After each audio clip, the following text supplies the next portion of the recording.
This week, we started the podcast, a little bit of audio issues. Jamie has to do some editing, and we talked to three-time NASCAR Wheel and All-American Series Modified Champion Kevin Timmerman. When Missing the Mark Radio starts right now.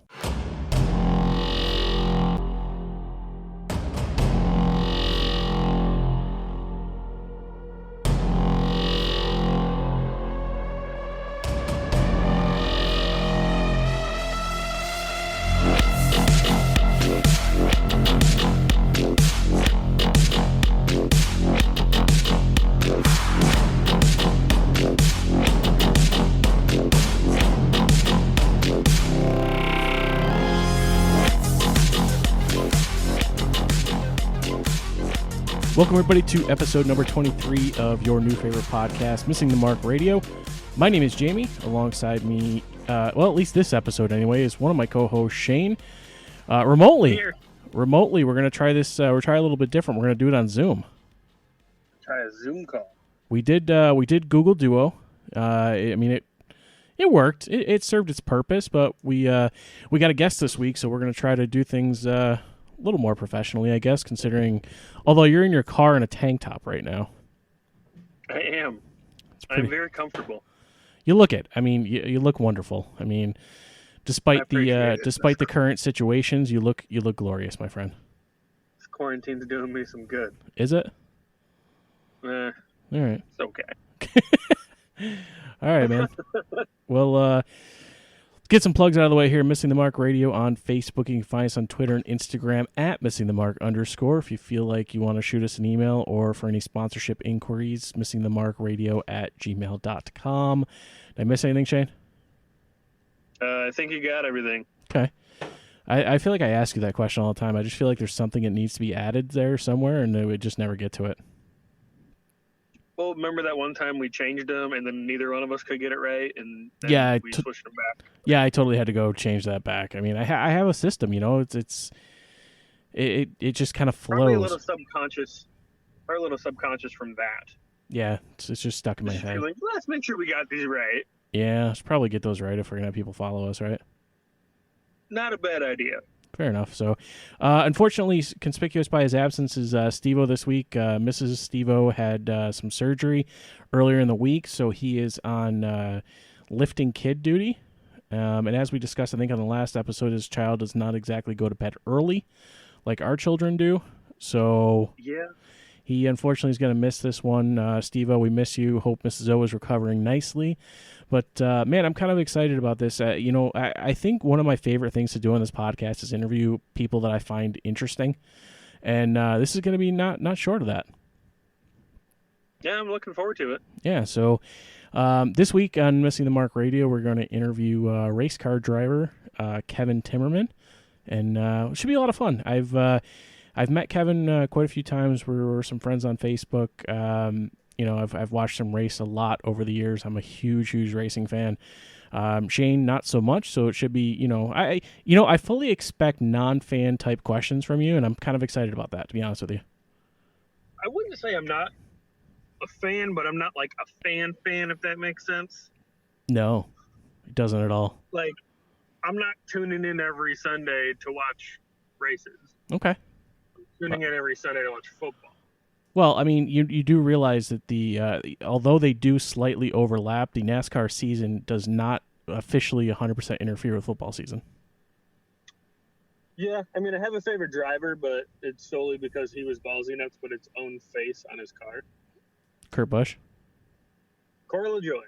Oh, okay, all right, I can get behind that. You're right, he did do that. I did pick a favorite driver based off of that, and from what I know, he's actually a pretty good driver. So, I mean, my wife likes Kyle Busch strictly for the M&M sponsorship, so it is what it is. That's fair. So I fancy myself the other Busch. Yeah. So I guess before we kind of get into the interview here, it's been a couple weeks since we've officially spoken. We've texted quite a bit, but how are things going in life in quarantine, COVID-19, and we're into May, man. Yeah, we're into May. Life still hasn't really changed all that much. I'm still going to the office. We're inviting everybody back next week, so oh wow, I should get a little bit of reprieve. Okay. And other than that, everything's going great. Kids are great. Life's great. New kids doing pretty good. Awesome. Can't complain there then.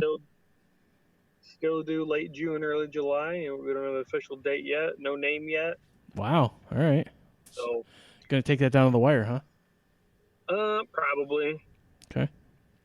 I would assume so. But both the other ones were. I mean, Maddie didn't have a name until Jolene was 8.5 months pregnant. Oh, wow. I think there was 2 weeks left. Okay. And we finally picked a name. And then Jake was just about the same way. I think she was 8 months pregnant by the time we settled on a name. So that's crazy. We still got at least a month before we get down there, and then we got another month before the kids do. So all right, we'll get there. Godspeed, my friend. So appreciate it. I'm gonna need it. Yeah. 3 kids, man. That's more power to you, my friend. I had a rule that the children did not outnumber the parents, and I'm going to stick with that. So pretty good rule. Yeah. All right, man. What do you think? Should we just get right down to the interview? Let's do it. All right. Well, everybody hang tight. We're going to get right to our interview with modified driver Kevin Timmerman. It's now time for this week's Missing the Mark radio interview.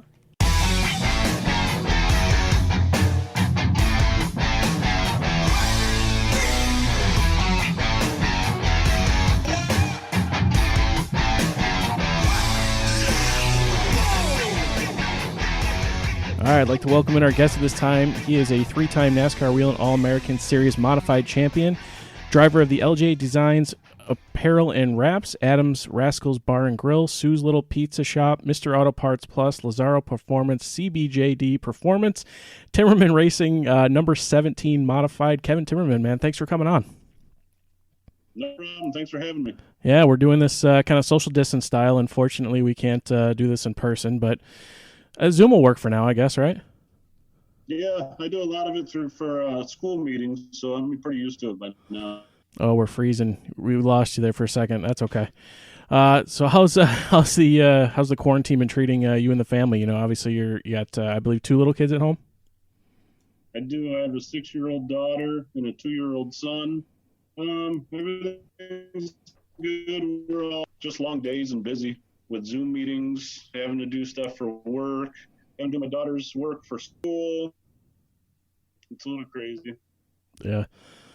We're losing a little bit. You're kind of freezing and coming in and out there a little bit. My kids are on everything right now, and it's probably making it slow. That's all right. I can edit that part out. We're good. So, yeah, you were talking about doing the homeschooling with the kids, stuff like that. I think my oldest daughter is the same age as your daughter. She's 6. I got a 1-year-old daughter at home too, and man, I'm thankful that my wife is a stay-at-home because, she's really just taking care of the kids, and I get to, walk down the hall and go to work, which is good. So can't complain too much, but I'm pretty thankful that we both work in the school, so we sort of know what we have to do for everything, which makes it a little easier. Anyone that's not a school district or work as a teacher, I feel bad for everyone right now. Yeah. I hear you on that. What do you do for your school district? I work in a special education district for Wayne, Finger Lakes, BOCES. Okay. And I am a support room staff member, so I'm in charge of pretty much keeping the whole school safe. How long have you been doing that for? I believe this is my 20th year. Wow. I'm 3 years into my new career, and I can imagine just being, doing that for a long period of time. And it's nice to be in that kind of like school district setting, though, and get to enjoy a little bit of the summers off, I assume. I have my choice. I can work a summer program, which we have for 6 weeks, or I take the summer off. I worked when I first was in school, and then probably 10 years ago, I took my first summer off, and I was like, well, I'm never going to work again in the summer. So we've been taking the summers off and just racing. Spend more time with the family and stuff like that, which is not a bad thing. So how did you get into racing? Like, when did you kind of spark an interest or get started with that? My dad used to race before I was born. And then when I was really little, I remember going to the races with my dad, who used to help out Herm Flowers. Okay. And we used to go to Fulton every Saturday night with him. And I used to go to the races Friday night at Spencer. Nice. So Ever since I was a little kid, I'd loved it. I got my first microd when we were 8 years old. That's awesome. So you grew up pretty much going to the track right from, I remember my first experience. I was going, I had a similar kind of path. My uncle raced. My dad was kind of part owner of the car. And I grew up at Spencer and Lancaster. And apparently I went to my first, when they used to do Race of Champions back at Pocono. Yep. Apparently I went to my first races when I was like 6 months old. So yeah, I can remember sleeping on the bleachers. I do too. I definitely do too. Growing up and getting into that, and you said you got your first microd at like 8 years old. Did you have like a specific, idol, whether it was somebody locally you used to watch, or obviously watching NASCAR on TV? Did you have somebody that kind of, increased that interest for you? My NASCAR favorite was Darrell Waltrip. That's how I got my number. Mm-hmm. And the local guy would be Herm and George Kent in the modifieds. Okay. So how long did you race microds for before you actually got into a full-size stock car? And did you start right in modifieds, or did you kind of start off in like street stock, super stock, that kind of thing? So I ran microds from age 8 to 16, I think. Okay. And I got my first big car when I was 18 after I graduated high school. And we got they were called Grand American Modifieds back then. Yep, I remember. The stock clip car. Yep. I ran that for a year and a half. Then we sold it and bought a tour mod in the year 2000. Okay. Did I know your brother is I think your crew chief on your car too? Did he ever race too, or did he have any interest in driving, or was he kind of more always geared toward like that mechanical side? Yeah, Mike raced microds too, but we could just do one big car. It's too expensive to do two. Right. And he likes to work with his hands. He's a great mechanic. Yeah, so he was okay with kind of letting you just do the driving. And is he older or younger than you? He's 2 years younger. Okay. So right up into to modifieds to kind of start with, and you said Grand American modifieds, which are almost kind of like sportsman mods now, right? Yep. Yeah. So you got right into that right away. Did you always race at Spencer, or did you start somewhere else? Nope, we always raced at Spencer's. Cool. Is there anybody that you kind of, when you first got in, kind of, took you under their wing as far as the driving aspect goes, or, somebody that you raced with that you kind of looked up to when you first started? I guess the funny thing is I always looked up to George Kent. Mm-hmm. And when I started, George raced at Spencer, and we parked right next to him. George is very, very smart, and he'd help me with any questions I needed. Okay. You got to race, side by side with them and all that stuff too. And that's kind of it, that kind of leads into a partial question for, I was going to ask a little bit later, but, a lot of these guys and girls that you race with, you race with them pretty much weekly. How do you kind of deal with, scuffles or incidents that you kind of get into? I mean, stuff happens on the racetrack, obviously, and, sometimes intentional, sometimes not, but how do you not almost carry a grudge on kind of like a week to week basis, or do you? I guess it depends on how people handle things. I know if I make a mistake, I try to apologize and make it right. Because not everybody, most of the time, everyone makes a mistake every once in a while. Right. But some people will apologize and try to make it right. Other people just, that's the way it is, and you got to deal with it. So I guess you just race them people a little different. Yeah, unfortunately in stock car racing, it could be a very expensive mistake when someone else makes one. Yeah, they're pretty expensive. They're about you don't want to tear off a corner. It's about $1,000 a corner. Oh my God. That's part of the reason I haven't gotten into it yet.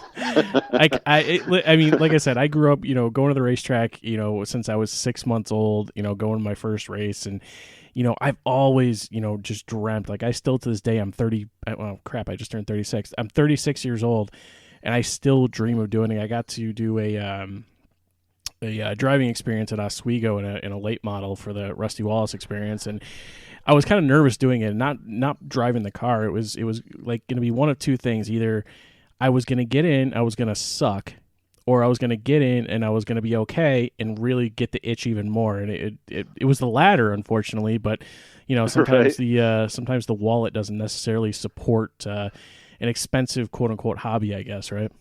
Yeah, it's definitely tough nowadays. Things have gotten so expensive. Is that part of the reason you think you see a lot of decline in like car counts and stuff like that? Is just the amount of money that has to go into it to be competitive? Yeah, I do. It depends on what series and what class you're racing. Yeah. But pretty much anything nowadays is pretty expensive. Yeah, I mean, I obviously, just the idea always is in my head of trying to do it, and you look into like the 4-cylinder, the 6-cylinder, stuff like that, just to kind of get started and get your feet wet. And even those, man, those are getting expensive. I mean, you're talking, $5-10 to get it even something like a starter division. Yeah, you could probably spend $4 to $5 on a really good 4-cylinder car. Yeah, and then, obviously all the safety equipment that goes kind of along with that too. And, it adds up. And, unfortunately, I'm the only one that is as into racing as in my family.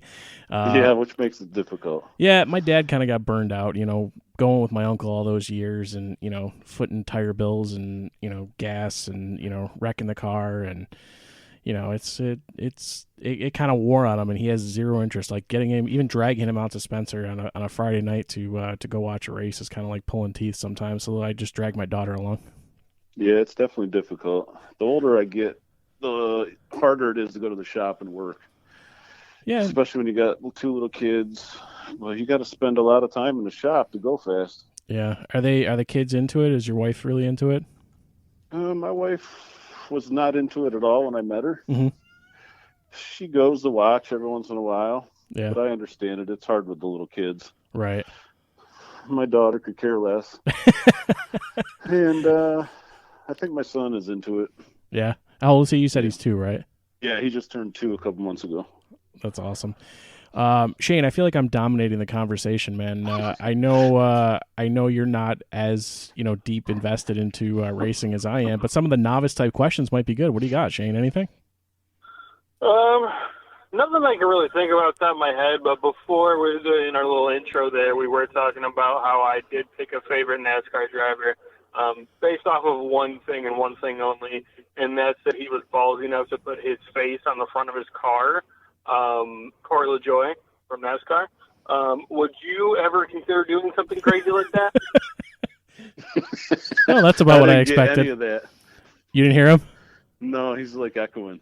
So basically he said that, he doesn't really know much about NASCAR, but he picked his driver based on somebody who was ballsy enough to put their face on the hood, which was Corey LaJoy. He asked if you would ever consider doing something like that. I guess if somebody paid me a lot of money to say, put your face on the side of the car, I would. So what you're saying is sponsors are not chomping at the bit to put your face on the car instead of their name? Sponsors are not chomping at the bit to come on a race car, period. I mean, we read yours off at the beginning here. You got a fairly long list. I mean... They are, but they're a lot of close friends. Yep. That I've known for a long time. Yep. And it's hard to just get a sponsor to come out of the blue. Yeah. I really don't even try to get them anymore. No. Do you would think... Go ahead, sir. You would think being... let's see. So, like, we go everywheres and run up front. Yep. We win a lot. We go to different tracks. We run up front. We're always in the front. You would think you'd have some people wanting to jump on board and we could promote their business for them and help out. Right. But it doesn't ever seem the case.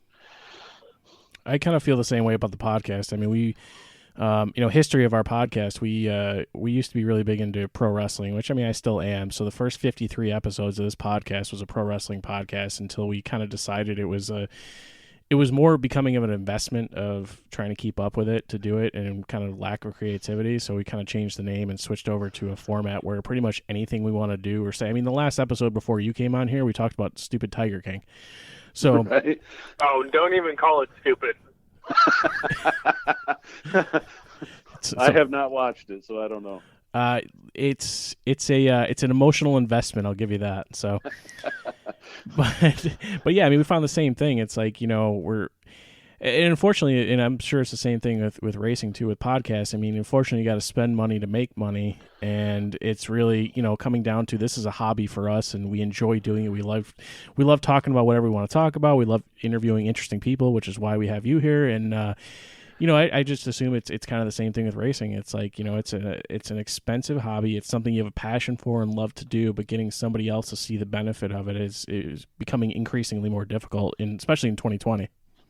It is, but you would think with all the new technology and the social media, Yep, their bang for the buck is actually better now than it was 15 years ago. Oh, I would think so. I mean, you're right. I mean, 15 years ago, it was, whoever was sitting in the stands, watching the race, and, obviously if you win, you get the quick interview, and, who do you want to thank, and you thank the sponsors and all that stuff too. But now, just the presence, like you said, on social media, and, just the access to digital video, and, websites like Speed 51 covering the, the Race of Champions series and stuff like that. I mean, there's a lot more to be had out there, and a lot more benefit to what you guys are doing.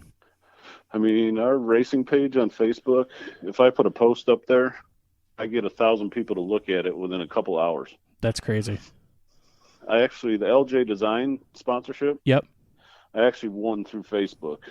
It's a guy that does the clothing and decals down in South Carolina. Okay. Not even a local guy.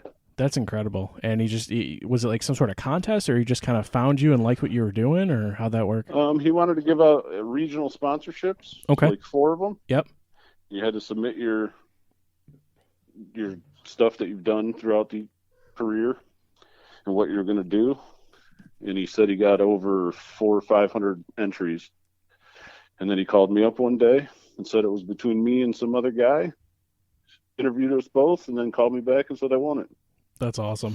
And we've been together for like the last 4 years. I was just going to ask. I mean, obviously he sees some benefit or likes what you're doing, because you've had that sponsorship for, like you said, the last 4 years. So, I mean, clearly doing something right, or doing something right for their business too.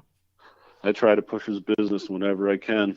I know it's hard because we have guys that make T-shirts and stuff up here. Yeah. But he's a local racer, runs a legend car, small business, and he does great work, fast. That's the kind of people you want to partner with too. I mean, it's somebody that's as passionate or as involved with, racing as you are, and, is providing and understands the benefits from both sides of things. And it's nice. We became friends. I've visited him down at his house. He's visited our shop, and I took him to the NASCAR banquet when we won in 2016. Oh, that's awesome. What are your plans for this year, man? I know it's still kind of up in the air as to when things are going to start kind of opening back up and being able to, get to the track and stuff like that. I know you didn't race at Spencer really last year. I think you were down at was it Wyoming County? Yeah, we went there in Ricky's cars last year. And then you were doing were you doing the ROC Sportsman Series? I was. Okay. What do you got on the agenda this year? So we're going to do the ROC Sportsman Series again with our car. Mm-hmm. We're going to run probably 4 shows in the ROC Modified Series. Okay. And then we're going to run Ricky's cars again up at Evans Mills. Okay. Yeah, my in-laws live about 20 minutes from Evans Mills, so I want to check that out. I've heard great things about that place, and I follow them on Facebook, and it looks like the new owners are kind of really putting a lot of time, effort, and money into it. They are. They're treating everyone the way they need to be treated, and they're updating the facility. They're going to have a great year when they get going. Yeah, I'm excited. I mean, like I said, we have a cottage in 1,000 Islands. My in-laws live outside of Adams, New York, so they're really close by. So I definitely want to check that out this year too. So, and we have a race planned at Oswego with the sportsman car. Oh, cool. So you actually, correct me if I'm wrong. I've seen a lot. Like the hottest thing I saw in the fall was people kind of, in order to kind of recoup their money, but be able to sell a car without just straight up selling it, they're doing a lot of raffles. Is that how you got the ROC mod? That is. I spent $100 on a raffle and won a complete modified. That's insane. That's incredible. Like I'm sitting there going, damn, why didn't I try something like that? That'd have been a cheap way to get in. Yeah. But yeah, I'm that's surprised the whole town didn't hear me screaming when I won it. So. that's really, really cool. So you said you're going to do about 4 of those races this year? Yeah, right now we got just the 3 Spencer shows planned Okay. and maybe a Lake Erie show. Okay. That's really cool. Are you excited to kind of get back into the tour mod? I am. I know The you plan ran. is just to run it for a year and then we'll probably just sell it because I can't afford it. Is it that really that much of a step up as far as, I mean, I know that it's definitely a step up, motor wise and stuff like that, but is it really that big of a step up from a sport mod? The problem is the motor cost. Okay. You have to refresh them motors every year. Oh, wow. And the sport mod you can go every 2. The cost difference is the sport mods you spend about $4,000 every 2. The modified every year is about 10 to 15. Wow. That's crazy. And then you see something. I can't afford the motor bill every year. Then you see like the Catalanos with like 3 of them, and it's like, holy crap. Yeah, I think they have 9 or 10 in their shop. Oh my God. That's insane. I guess that kind of leads into something a little bit too. I think you're friends with the Catalanos, right? I am. I actually drove for him in 2016. Do you want to give Tommy crap for me? Yeah, I can. Him and I talked a while back. 'Cause I had this kind of idea to try to get like a series of you guys in here. I reached out to Tommy and on Instagram. He responded back after a couple weeks and sent me his cell phone number. And I was like, yeah, man, I'd love to get you on and blah, blah, blah. And, 3 or 4 texts later, no response. And I'm like, come on, man. So if you want to give him crap, you can tell him that I decided this wasn't the case. I've been thinking about this for a while, but it's like you can just tell him that you were the better choice on this one, and you got to jump on the podcast. So I will definitely do that. I will say though, Tommy's pretty busy. They've been trying to get them cars ready for the tour. Yep. And he's working up at Troyer's for an internship, and he's taking care of Troyer parts. He kind of opened his own business, didn't he? Sort of. Yeah. Yep. I know he's busy. I just busting his chops. I figured I'd throw that at you and let you bust his chops too. Bust his chops though. Fantastic. So, is there anybody that you kind of race with on a week-to-week basis that you become really good friends with? You met through racing, and on the flip side of that too, is there anybody that you don't have to name names, but do you have people out there who just can't stand because of the way they race you on the track, or the responsibility they take for any actions?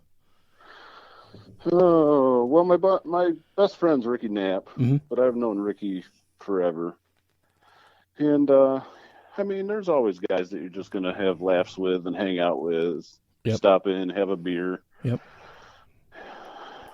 You're always going to have guys that you butt heads with, but that's not even a racetrack issue. Gotcha. You're just people you're not going to think alike. Right. So I'm sure everybody has a couple. Do you, like you, I know I grew up at Spencer Speedway out in Ontario there, and I guess, sorry, my cats apparently decided they want to fight in the middle of this. Is there anything you can pinpoint as to, we saw kind of the decline of that track over a few years there. I know ROC and some other folks have, was it Jeff DeMink kind of stepped in and really, trying to breathe a little life into the place. Is there anything you kind of pinpoint as to the decline before that? There's one person, and unfortunately the guy owns the place. Do you foresee anybody that you kind of race with or speak with on a consistent basis that would be interested in kind of taking that over full time, or do you foresee it as kind of like a lease situation? I see how much he wants for the place, and no one's going to buy it for that. It's not worth that. So I see it's going to be a lease until he wants to negotiate the price. Gotcha. What, I guess, in your opinion, what does it take to run a successful racetrack in 2020 from a racer's standpoint? I mean, I know from a fan standpoint, some of the stuff that they did the last, year or two with, bringing the food trucks in. And I mean, I've never seen that place so packed in years, just doing things right and doing a lot of stuff for the fans. But from a racer standpoint, what is it that you would look for in a successful, racetrack?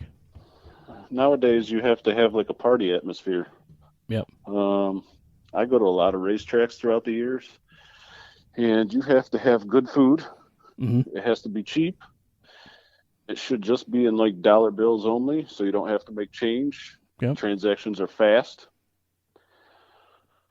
Food trucks are a great idea. It gives the fans something different.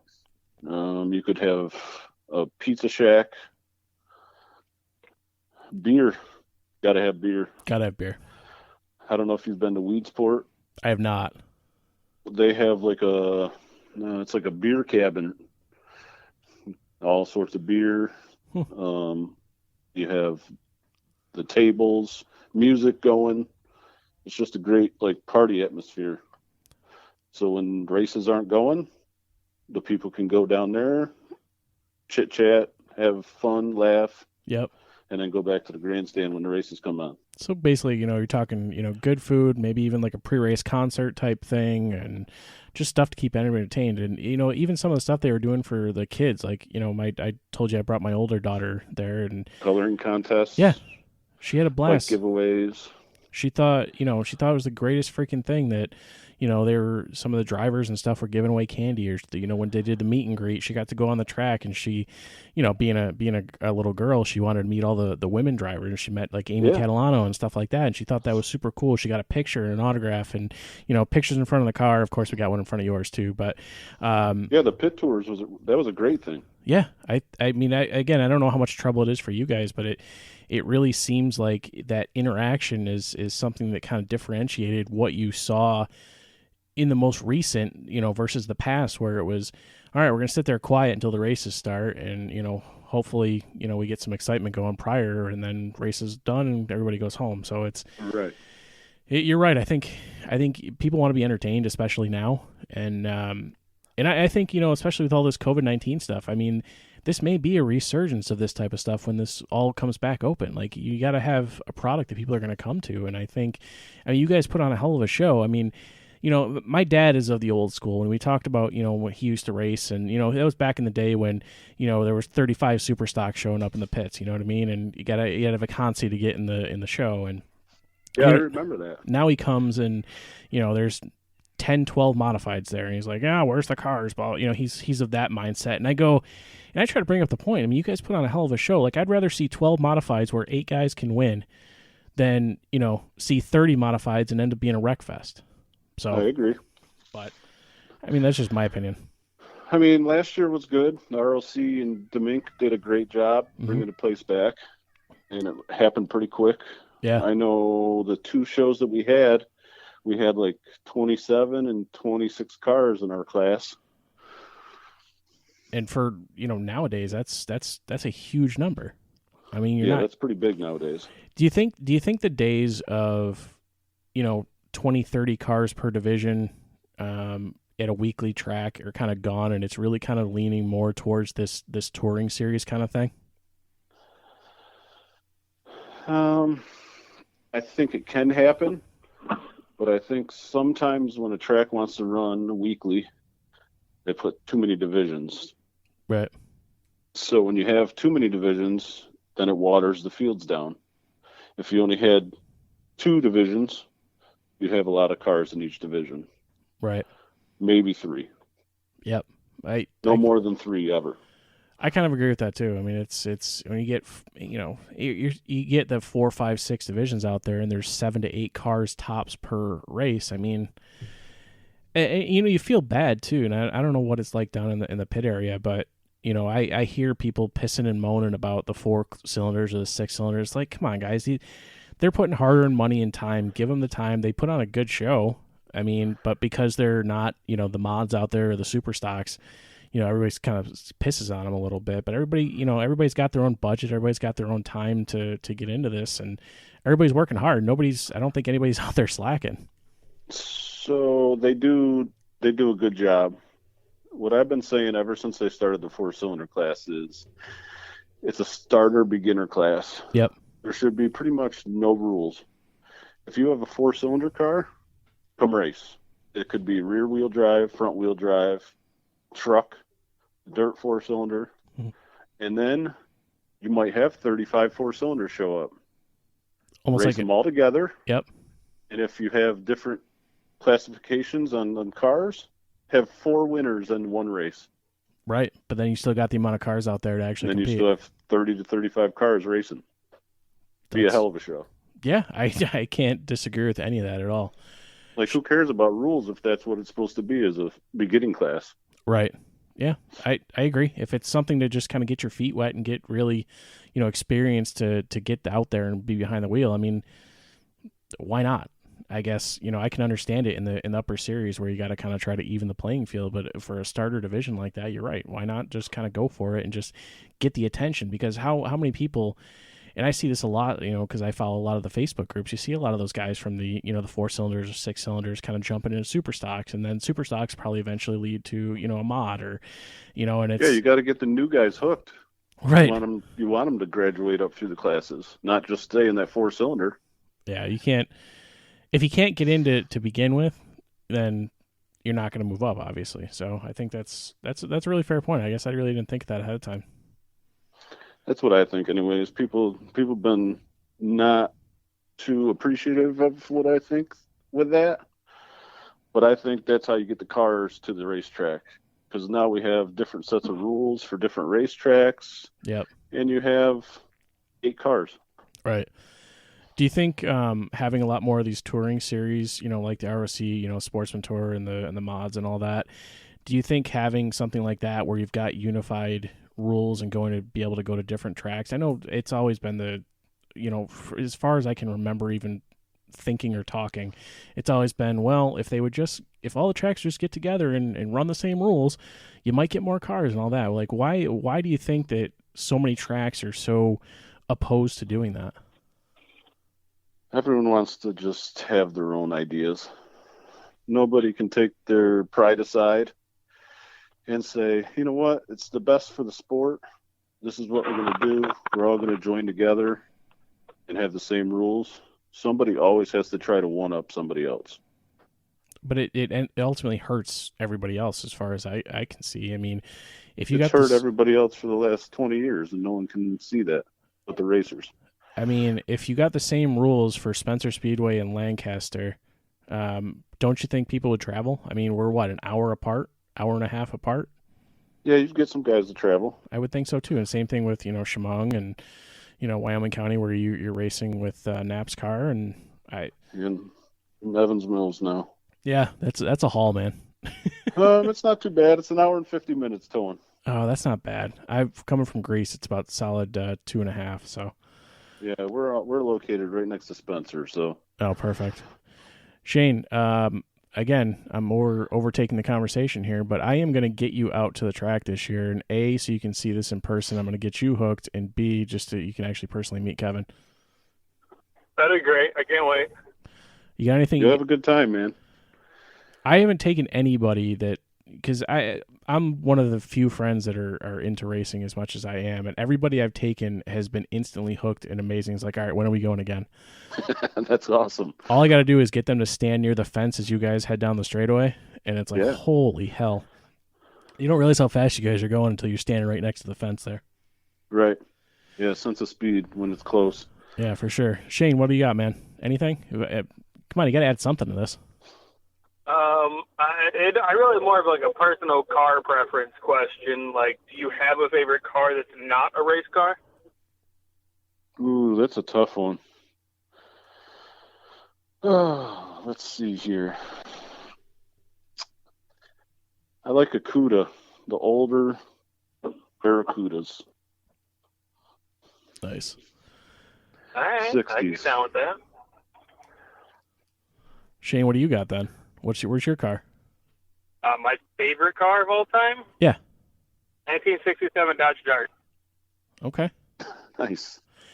I'm a little biased. My dad has one, and it's been sitting in storage forever. He bought it because it's my birth year. He bought an 84 Monte Carlo SS, completely still stock, everything. It just sits there, and eventually it's going to be mine, but right now it just continues to sit there. Sweet. But couple more questions, and I'll let you get back to your family time. I appreciate the time you've given us so far, but anybody that's do you have like a favorite person to race with? Somebody that you race really clean with, or you just have a lot of fun going back and forth, and that the competitive between each other? I mean, there's a lot of guys that you can race side by side with and never touch. A couple guys come to mind is probably Brian Sherwood and George Scora. Okay. Both really big names. Have you gotten into the iRacing during all this? I have not. I saw My Daryl. brother's been iRacing. I would say I think I saw him on there. I saw Daryl Lewis gave it a shot, and he looked like it was more aggravation than it was worth for him. Yeah, I don't have the time to put in between working in the shop and the kids. I can't come home and then put myself in a room and try to do that. I'm with you. That's like I got some buddies that are really big into video games, stuff like that. I'm like, when do you have the time to do that? To be honest, I don't think I've played a video game in about 10 years. Every once in a while, I'll bust out and play Forza Motorsport with my neighbor just to kind of do something every once in a while, but that's about all I got. So that's all I got, man. I had one other question. Now I can't remember what it is. My brain is it's been a long week, man. So yeah, I hear you. So you definitely got some plans on the horizon with the big mod this year. Any give a little away? What's it going to look like? Are you going to kind of mirror your current car, or you keep the same number? What are you going to do? That's going to be the same number. Okay. It'll probably look a little different just because we didn't repaint the chassis. Gotcha. It came with like a metallic red. Okay. And it's like a candy apple red, mm-hmm. which I'm not a big fan of red. So we're going to have to be creative and come up with something. There's some stuff out there. Whose car was that before? Was that Jimmy Zacharias? Jimmy Zacharias had it. Okay. I think he only raced it one time. Wow. It's actually a Dan Watts car from the Tour. Okay. Wow. The number 82 car on the Tour. Yep. Do you I remember what one of my last questions were. Is there anything you haven't accomplished in racing yet that you still want to? I mean, I'd like to win the Race of Champions. Okay. I know we finished second there a couple times in the sportsman car at Oswego. And we've had really good runs at Lake Erie. So, I mean, there's a possibility we can do that. I like you said, man, you run up front pretty much everywhere you go. So I definitely think it's a distinct possibility to definitely do that. So we tried something a little different at the end of last year setup-wise. Mm-hmm. And it worked really, really well. So I'm actually excited to get going. Chomping at the bit to get out there, huh? Both cars ready to go? The sportsman car is ready. Yep. The mod is pretty close. That's cool. Another couple of weeks on the mod, and that'll be ready for just some graphics. Nice. That's awesome. I'm excited. I'm ready to get back out there. I it's a lot of fun for me to watch. At some point, I would love nothing. Before I get done with whatever it is my age group is going to do, I definitely want to do at least one season out there in something. I don't care if it's a 4-cylinder or super stock or whatever. It's just I got to convince the wife, so we'll start there, and then make my dad work on all the sponsorship stuff like he used to do for my uncle. So there you go. We'll get there. How is your uncle doing? He's good, man. I haven't seen him. He is. He honestly doesn't get out to the track very much. He still actually has his last late model that he had. It's still sitting in his barn. He has aspirations of turning it into like a street rod. Sweet. But yeah, I mean, he's got 3 older kids now. We have cottages at Thousand Islands. We actually we own the 2 next door to each other together. He's retired from GM, but he kind of works for JetX and does all their mechanical work for them. And he's busier in retirement than he was in actually working, which is funny. And he loves going to the track every once in a while, but he kind of lost the itch of doing that. It was cottages and boats, that's what he got back into. And I get it. I drag them all out there on occasion. I try to get out as much as I can and, find anybody I can to drag out there, because nothing more lame than sitting in the stands by yourself. So, well, you're always welcome in the pit area if you want to come in. I'll have to step up with that. I mean, that's one thing. It's we've kind of become friends a little bit here, and it's nice to come say hi to you in the pits and talk for a minute. And you've been super nice, and that's one of the reasons I kind of gravitated to talking to you and hanging out with you a little bit. And I definitely want to take you up on that and come out in the pits. And yeah, you're more than welcome. Come hang out. Definitely, I'm gonna drag Shane's ass out there this year. And Shane, have you ever been to a race? I believe I've been to a type of race, but it was when I was like a little kid, maybe 5 or 6. I All don't right. remember it really. Totally dragging you out there. It might be a little more difficult. Shane's wife is due with their third child in end of June, early July. So Oh, congrats, man. Thank you. we'll have to see if I can drag you out, get you out to the track this year. So, I mean, I'll be off of work for 8 weeks, so. oh, nice. All right, yeah, we'll definitely make that happen, and we can go Friday or Saturday night, head out. So, Sweet. all right, Kevin, man, I truly appreciate you taking the time. I look forward to seeing you out at the track very soon. I wish you good luck this year, and again, I can't thank you enough for coming on and doing this. Sounds good. Thank you. Thanks a lot for having me on. I appreciate it. Absolutely. We'll talk to you soon. I appreciate it. Thanks, Kevin. Yep. Have a good one. You too. Bye-bye. Bye. No, we're not nameless, we're not faceless, we were born for greatness. We're not nameless, we're not faceless, we were born for greatness. We're not nameless, we're not faceless, we were born for greatness. I'd like to thank our guest this week, Kevin Timmerman, driver of the number 17 Timmerman Motorsports Modified. Shane, that was a lot of fun. I apologize, in advance as you listened back to this. I know you were having some audio issues, but I apologize for dominating the conversation there. But that's really my wheelhouse, and I had a lot of really good questions I wanted to ask him. You had some great questions. I was able to hear your end of it for the most part. And again, when you know the subject, I'm the same way. When you know the subject, you're a better interviewer. So I think it made for a great conversation. I'm glad. I appreciate that, and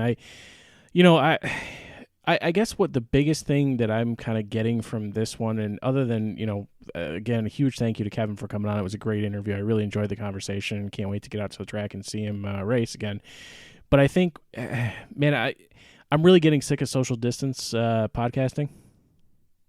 I think the next one we can do social distance modified. Okay. What's your suggestion? Use your portable recorder. Use the portable recorder and just Stand at least 6 feet apart. sit on my deck maybe with the long cords and the microphones? Not a bad idea. We can do that. I don't see why we couldn't do In that. worst case scenario, I have a Master 7. Yeah, I got a couple too. Let's talk to Steve-O on that. The weather's starting to turn a little bit here in Rochester, New York, so maybe we can work that out. Yeah, if it gets nice out, you could sit out on the deck, even on the front. Yeah, absolutely, man. We'll get neighbor Chris to come over and we'll be good to go. But yeah, I mean, I really enjoyed that interview. It was great talking to Kevin. Like I said, we kind of became Facebook friends and stuff like that. And I've met him a bunch of times at the racetrack. And I think one of the things that kind of gravitated to is I really enjoy how he races, and B, he's just been such a super nice and accommodating person. And a couple of years ago, I took my nephew there, and he got pictures with the car, and Kevin's he's just super down to earth, nice guy, and I truly appreciate the time he kind of gave us today. Yeah, it was a great interview. I mean, from what I could hear, I did learn some stuff. But again, the audio was weird. I can't even describe how weird it was.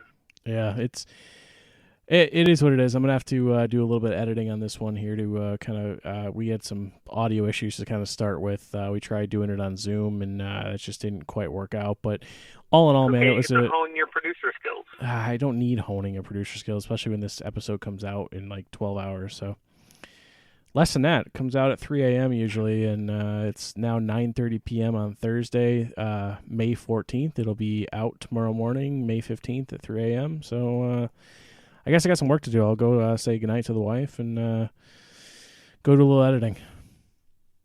All right, that's a good plan.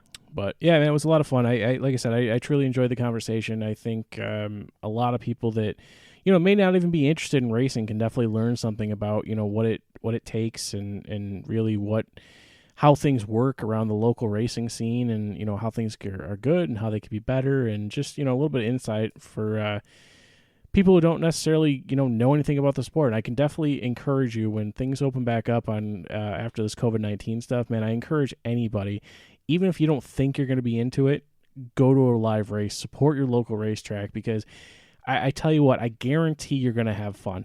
Whether you're into racing or not, go to your local short track and go see these guys race. They put a lot of time, money, and effort into it to put on a show. Yes, they're having a blast, but they're there to put on a show, and it's a lot of fun, and I encourage anybody to go out and do that. My dad goes to the Batavia one every once in a while. Yeah, you know what? It's funny. I haven't really been able to get into dirt, man. I can't. I love asphalt racing so much more. I mean, I get it. I get the understanding of why people enjoy dirt track racing, but it's just not my thing. So. That's fair. I mean, again, like I said, I like drag racing. I like to see how fast a car can go A to B really quickly. Yeah. Like I said, I'm going to get you out to the track this year. You're going to have a lot of fun. We can meet Kevin in person, see how awesome these modifieds are in person. They're just such a cool freaking car. I know he sent you a picture of Kevin's car, and they're just awesome machines, man. They're really, really cool. So that'll be a deal. We'll try and get a babysitter, and we'll head on out. I mean, even worst case scenario, if I had to bring Jake, I don't think Maddie would like it, but Jake would lose his shit. Just put some ear protection on, man, and good to go. That's what I do with Zoe. Zoe enjoys it. I mean, Maddie might go if Zoe goes. That'd probably be the only reason she would go. She would get bored really quickly. Yeah. Like the first time we took her to the movies, scratch that, the only time we took her to the movies, we were there for about 20 minutes. She was like, "This was cool. Can we go home now?" That's funny. I was like, "No, there's enough. We didn't even get through the previews. What are you talking about?" Be like, we paid for this. This costs money. Granted, it was movie 10, so I wasn't that upset. Yeah, it's like $3, but still. Oh man, I worked hard for that $3. Right. Well, I'm not entirely sure what we're gonna do for next episode. We'll definitely get in touch with Steve-O, figure it out. Hopefully the weather will get nice enough we can try doing this social distance podcasting episode. We'll get the old fire pit out maybe, and social distance-ish. Social distance-ish. We'll play the 6 feet rule. So. And maybe we could talk about the only live sport that's happening right now. NASCAR? UFC. NASCAR comes back this Sunday, man. Well, UFC came back last Saturday. Yeah, I mean, WWE's been going the whole time, right? Last night, and then there's one on this Saturday. You know WWE's been going the whole time, right? No, I did not know that. To be perfectly honest, I don't pay any attention to it anymore. You're missing out, man. There are times I miss doing wrestling podcasts. I was talking to Johnny Podcast the other day, and I was just going back and forth with him. It was fun. So I'm still keeping it. Nothing wrong with having a baby. What'd you say? Yeah, yep. Him and Becky Lynch having a baby. So there's that. All right, man. Well, Missing the Mark Radio on Facebook. You can find us on Twitter and Instagram at @missingthemark_. Feel free to email us, missingthemarkradio@gmail.com. You can follow Kevin and his racing at Timmerman Racing and Facebook. I think you can find him on Twitter as well. I'll see if I can get those links out there, and I'll tag him. So be sure to check out their page. Cool looking modified. The one thing I forgot to ask him was about the color of his car. It's always been orange, which is my favorite color. I think he's even got a little Syracuse orange logo on the hood there, and pretty cool. So, but I definitely appreciate Kevin Timmerman coming on and really talking racing with us. And other than that, man, I think we did it. I think we did it. All right, guys. Well, thanks for listening to the podcast. Please subscribe wherever you get your podcasts, and we'll see you next time. Peace out.